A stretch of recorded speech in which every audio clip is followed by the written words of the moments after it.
Cedera olahraga adalah cedera pada sistem integumen, otot dan rangka tubuh yang disebabkan oleh kegiatan olahraga.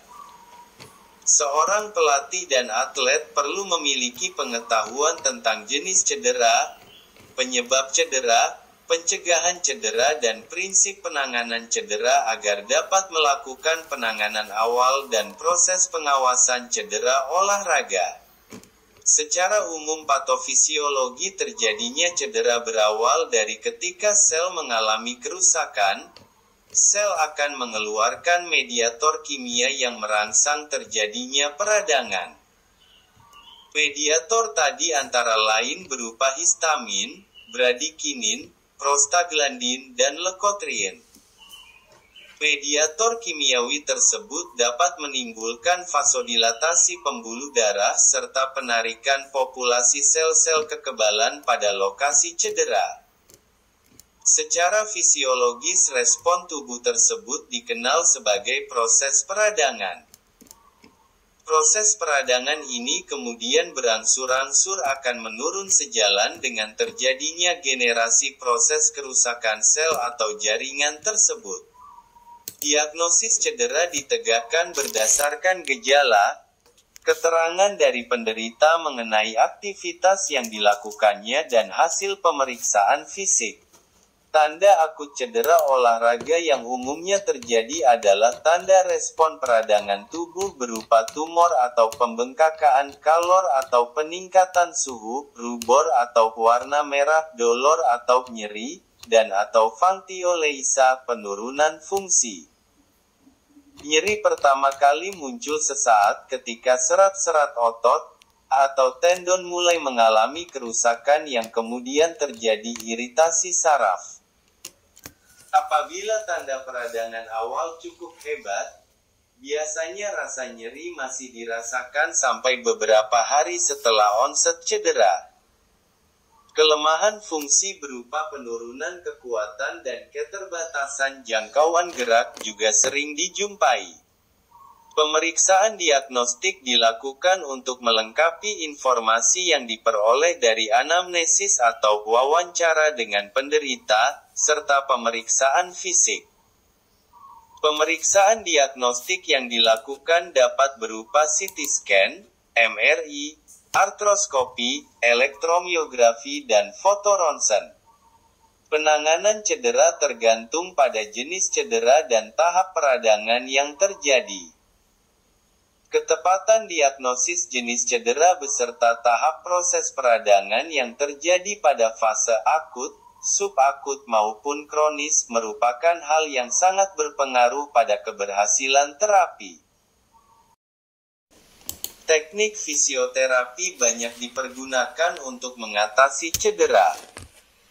Selain untuk mengatasi cedera, pada anak-anak teknik fisioterapi banyak dipergunakan untuk mengatasi cerebral palsy, muscular dystrophy, spina bifida poliomyelitis dan kelainan struktural lainnya. Gangguan kesehatan pada orang dewasa yang sering memerlukan intervensi fisioterapi meliputi gangguan neurologis pasca stroke, gangguan persendian yang dikarenakan cedera maupun gangguan imunitas. Beberapa kondisi lain yang sering memerlukan intervensi fisioterapi meliputi nyeri punggung, gangguan otot atau strain, gangguan ligamen atau sprain dan asma. Tujuan terapi pada fisioterapi sangat bervariasi tergantung oleh jenis cedera ataupun gangguan fisik yang dialami.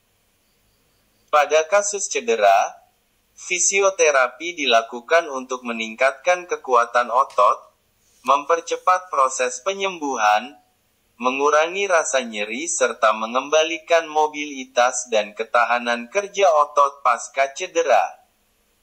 Fisioterapi pada gangguan fisik seperti stroke, asma, cerebral palsy dan sebagainya bertujuan untuk meminimalisir tingkat kesakitan atau morbiditas dengan jalan memperbaiki respon tubuh terhadap penyebab gangguan tersebut dengan mempergunakan berbagai teknik intervensi fisioterapi. Idealnya, Sebelum memulai program fisioterapi, keadaan klinis penderita harus dinilai terlebih dahulu oleh dokter dengan berbagai pemeriksaan penunjang. Dokter kemudian menegakkan diagnosis serta menentukan tujuan fisioterapi, kemudian merujuk penderita kepada ahli fisioterapi untuk menerima intervensi fisioterapi sesuai dengan tujuan yang telah ditetapkan. Ahli fisioterapi kemudian akan menilai ulang diagnosis dan bila memungkinkan memeriksa kembali riwayat medis atau rekam medis, terutama yang menggambarkan perjalanan penyakit serta riwayat pengobatan. Pada kasus gangguan neuromuskuloskeletal, ahli fisioterapi kemudian harus mengukur kekuatan, fleksibilitas, kapasitas gerak sendi, ketahanan fisik dan postur. Pada tahap selanjutnya, ahli fisioterapi memilih teknik yang sesuai dengan tujuan terapi, indikasi dan hasil pemeriksaan fisik yang ditemukan pada penderita. Teknik fisioterapi yang dipergunakan biasanya meliputi gabungan beberapa teknik yang dianggap dapat menimbulkan kemanfaatan yang sebesar-besarnya bagi penderita. Secara umum, exercise terapi merupakan teknik yang paling sering dipergunakan, diikuti dengan manual terapi, sedangkan termoterapi, krioterapi, hidroterapi, ultrasound terapi dan elektroterapi dipergunakan sebagai terapi tambahan. Keterangan yang harus diperoleh pada saat anamnesis keluhan antara lain meliputi: pertama, deskripsi nyeri, tempat terjadinya nyeri, durasi atau waktu terjadinya nyeri, riwayat nyeri, sifat nyeri, apakah gerakan mempengaruhi rasa sakit, apakah gerakan mengalami hambatan.